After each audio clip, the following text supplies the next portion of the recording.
My parting words, jump in, just do it.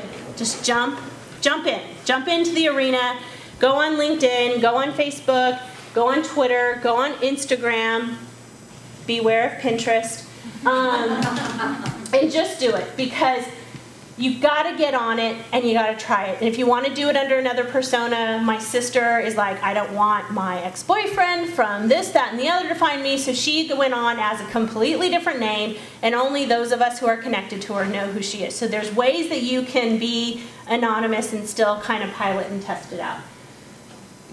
Test and experiment often. Do this. If you have an idea, if you think it's going to work, go on it, try it. Photo Friday. It was an idea that came out of a strategy meeting, and we said, let's try it. We tried it. It's now gotten us great response from the community. Trust is key. This is a little different for some organizations, and we went through our own little set of growing pains. Some of you in larger organizations might be used to protocol and policies and procedures around external communications. Social media has kind of flipped that on its head. You have to have trust in the person that you're going to designate your social media responsibility to.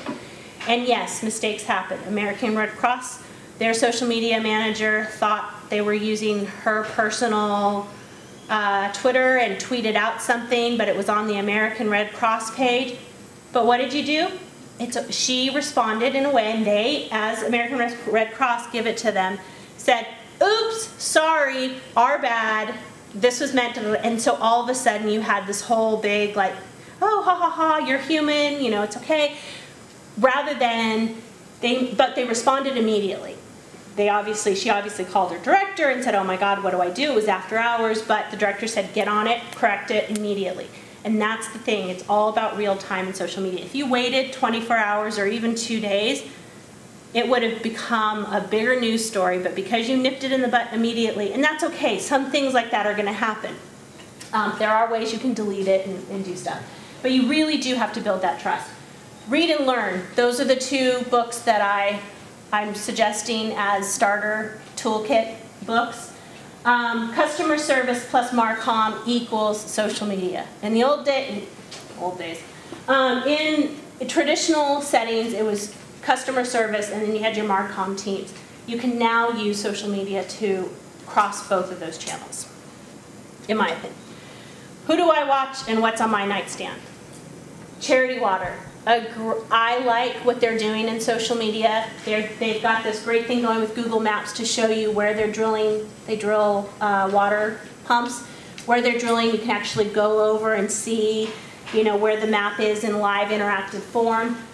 They're doing this great thing. This is their development director. I will probably not wear, I'll do a lot of things, but probably will not wear a mouse ear, but good for her.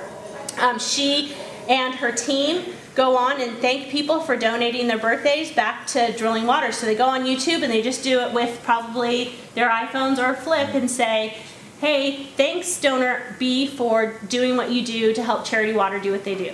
So it gives recognition out, it's quick, it's easy, it's just, they're testing things, and I watch them. The next book in this series is called Measuring the Networked Nonprofit. So those of you who They will be at Stanford next week. I have it on our Facebook page. Oh, great. And I highly recommend it. It's free, but you have to email for access. You have to email to get in. Great, great. Beth Cantor is wonderful. She's the guru. She would be fabulous to get in here. She'll probably... Katie Payne is Katie Payne, oh good, oh good. She's the other author on this one, Measuring the Network of Nonprofits. So if you're into analytics and measuring an ROI, this is a good one to have. All right. That's who I am. That's where you can find me. I'm always available. This is a collaborative process. So, you know, definitely LinkedIn. I also will follow up because I didn't realize you guys were talking about LinkedIn as well. I will follow up. We did a toolkit for our board members because another wonderful feature on LinkedIn is you can talk about your volunteer experience, which is also another way to find people who are connected. I'll post it. Great, great. I'll send it to you because that's another great opportunity for you to promote the nonprofits that you work with or in your nonprofit as well. So you can find me in LinkedIn as well. But this is my basic contact information. And thank you. Sorry we ran a little long.